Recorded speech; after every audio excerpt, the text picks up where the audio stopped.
Hey everyone, welcome back to my workbench.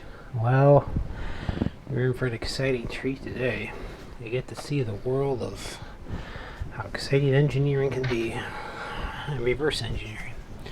So this is the Tiger Learning Computer cartridge here, and this is a piece of double-sided copper. I got a stack of these in. So what's going to happen is I need to measure out all these dimensions and then take this to my end mill and cut out a board that'll be the same electrical contacts. So let's check out the sizes here. Should be 60 thou nominal. This is a hair thinner, which is actually fine. I prefer dial calipers. I don't know why. Alright, so the thickness is okay. So approximately 060. Alright, so the overall width of the board is 1.850.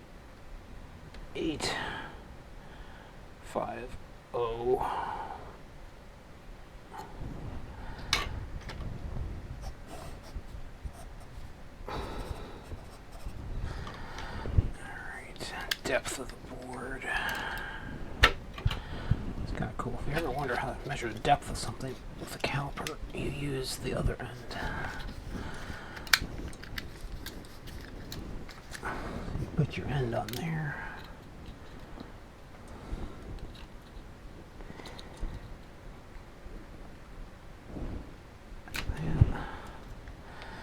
And this is a 260.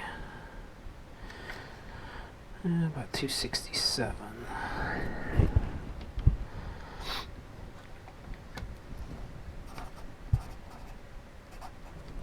Which is fine. That doesn't need to be too exact. One thing I'm curious about is they did the usual, which tells me something important right here. Is these are the ground pins. You see how they're further out from the rest of the pins? So whenever cartridge designers make a cartridge, one of their worries is electrostatic discharge. What you do is you have one or two of the pins longer than the rest. Those are your ground pins. So as those engage, it discharges any static electricity first, and then it engages the data pins. Because electricity is really fast, I'm going to drink here. Because electricity is really fast, the tiny amount of time it takes you to get from partially in all the way in is more than enough to discharge the circuit. Alright, so the overall length of this, I'm just eyeballing it just so I know how much depth I got to play with, is 238.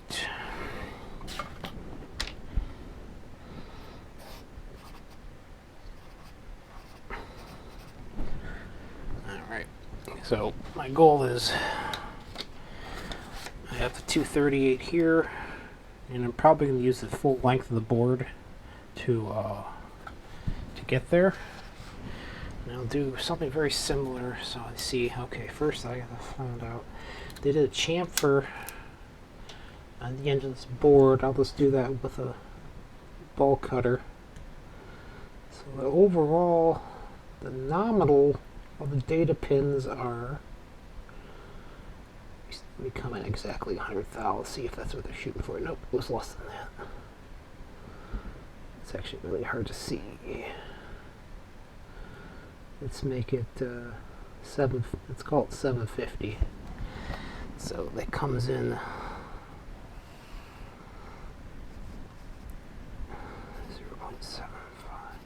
0.075. So 75 thou for your typical pins. And then your ground pins, make sure it's consistent on both sides. Yes, it is. And then the ground pins are only 50 thou in. Okay. So ground end is nominal are, so you get 25, they're 25 thou longer for the ESD. Each pad is, let's see if I can eyeball this.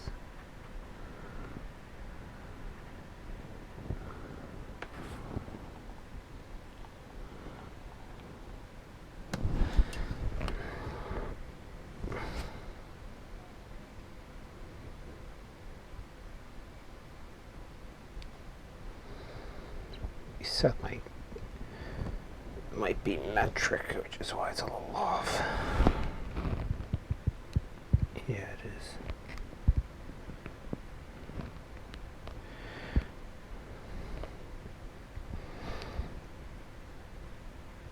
It looks like about 64.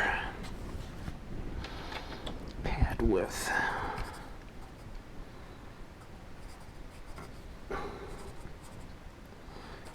.64, and then the spacing between pads is quite small, 50 thou or so, yeah, 50 thou-ish.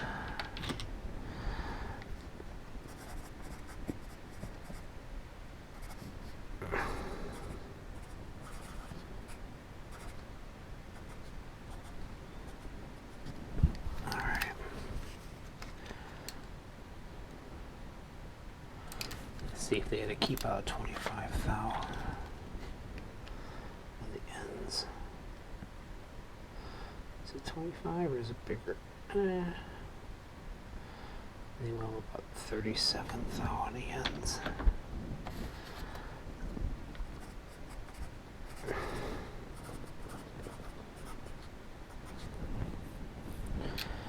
Alright, so I'll do is I will end up marking this board